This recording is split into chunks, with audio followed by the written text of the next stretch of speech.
Ujambo, karibu katika Dream Media habari, lakini kwanza ni machache kati ya mengi tuliyokuandalia kwa siku ya leo.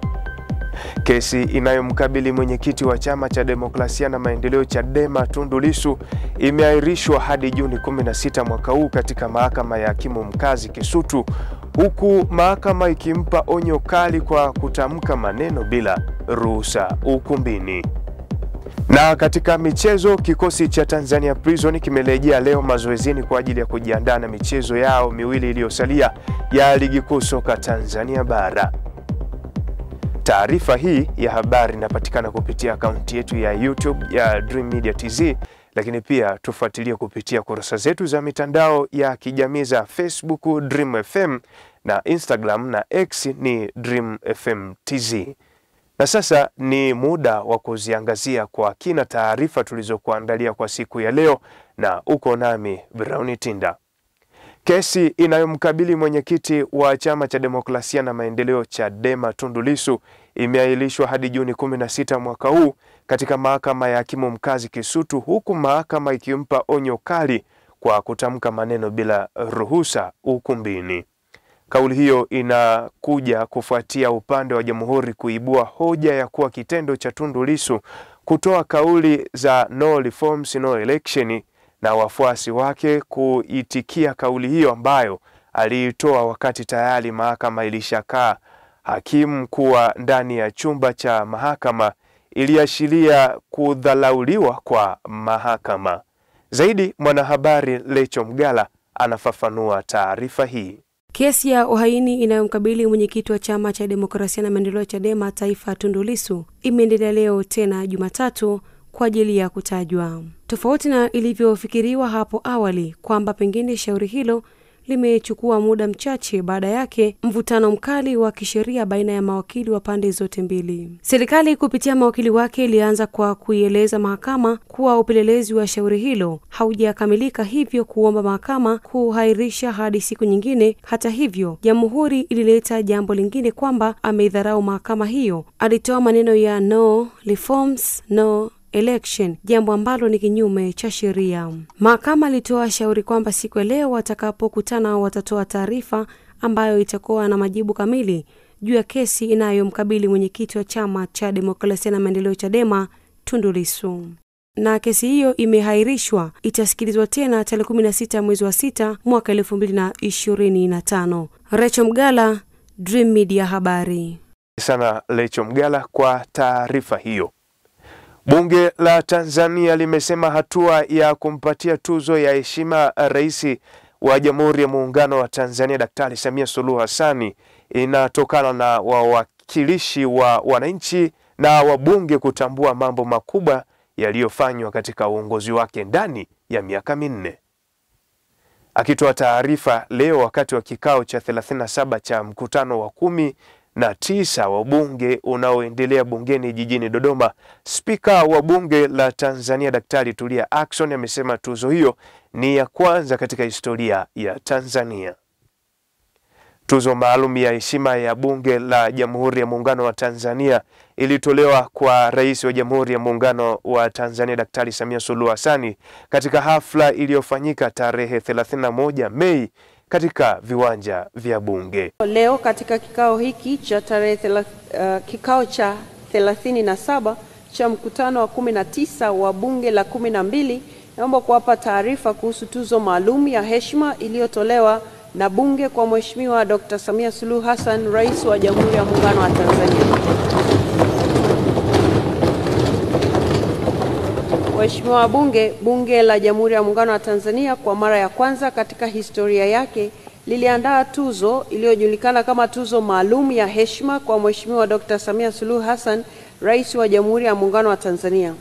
Tukio hili la kipekee la bunge kutoa tuzo lilifanyika siku ya Jumamosi tarehe 31 Mei 2025.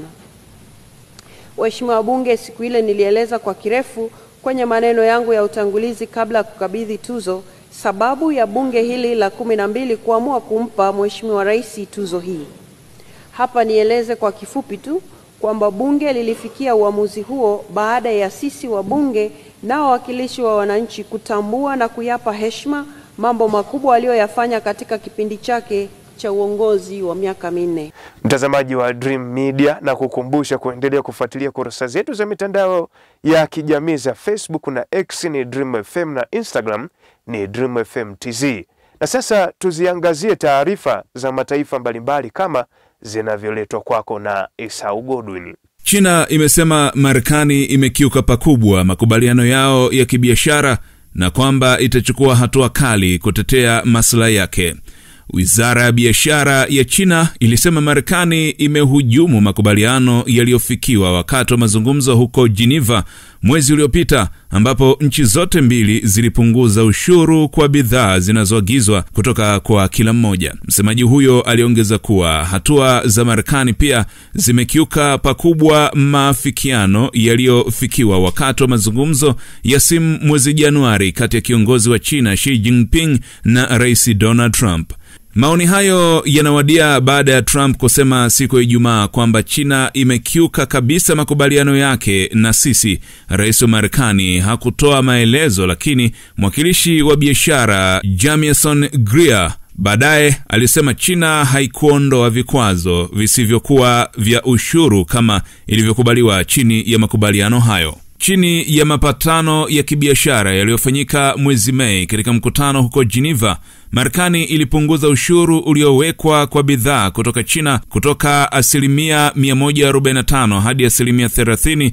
Ushuru wa kulipiza kisasi wa China kwa bidhaa za Marekani ulipungua kutoka 125% hadi 10%.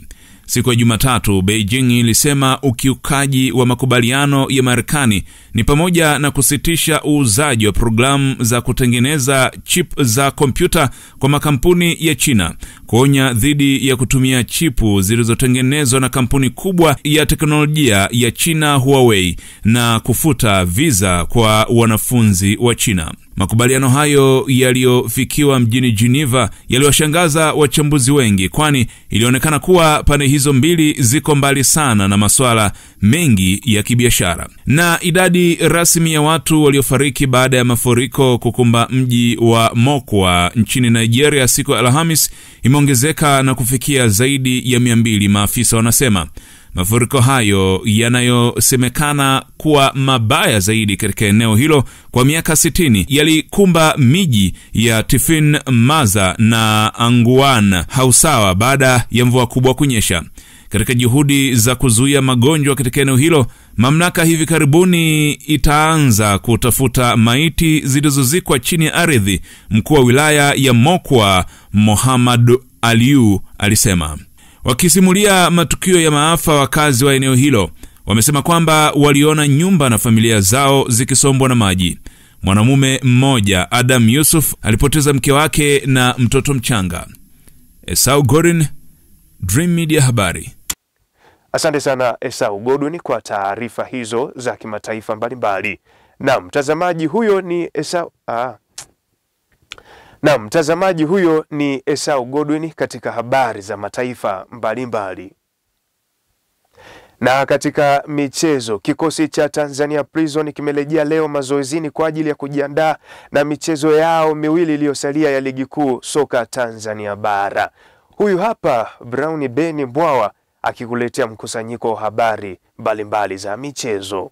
Katika michezo, baada ya kupata mapumziko mafupi ya wiki moja, hatimaye hii leo kikosi cha timu ya Tanzania Prisons kimerejea rasmi mazoezini kujiandaa na michezo miwili iliyosalia. Mchezo wa kwanza kati ya ile michezo miwili ya mwisho ya kuhitimisha msimu wa ligi kuu soka Tanzania bara, watacheza dhidi ya bingwa mtetezi wa ligi kuu soka Tanzania bara, Dar es Salaam Young African, katika uwanja wa Kumbukumbu ya Sokoine hapa mkoani Mbeya, kabla ya mchezo wa mwisho kwenda kuhitimisha ugenini dhidi ya Singida Black Stars. Sasa baada ya kurejea mazoezini hii leo kujiandaa na michezo hiyo, kocha msaidizi wa kikosi hicho cha timu ya Tanzania Prisons, Shabani Mtupa, ameweka wazi kwamba mazoezi hayo ambao wameanza ni ya kimkakati kuhakikisha michezo hii miwili iliyobakia watahakikisha wanapata alama 3 muhimu ili kuondoka kucheza playoff. Lakini katika habari za kimataifa, Tetesi zimekuwa nyingi sana kuhusiana na usajili wa baadhi ya wachezaji, na tetesi ambazo nipo nazo hivi sasa ambazo zinaendelea kutikisa na kushika kasi kweli kweli ni kuhusiana na mchezaji wa Arsenal Thomas Partey. Huyu ni mchezaji mwenye umri wa miaka 31. Mchezaji huyu ni kwamba timu ya Barcelona imeanza kufanya naye mazungumzo na kiungo huyo wakati wa Arsenal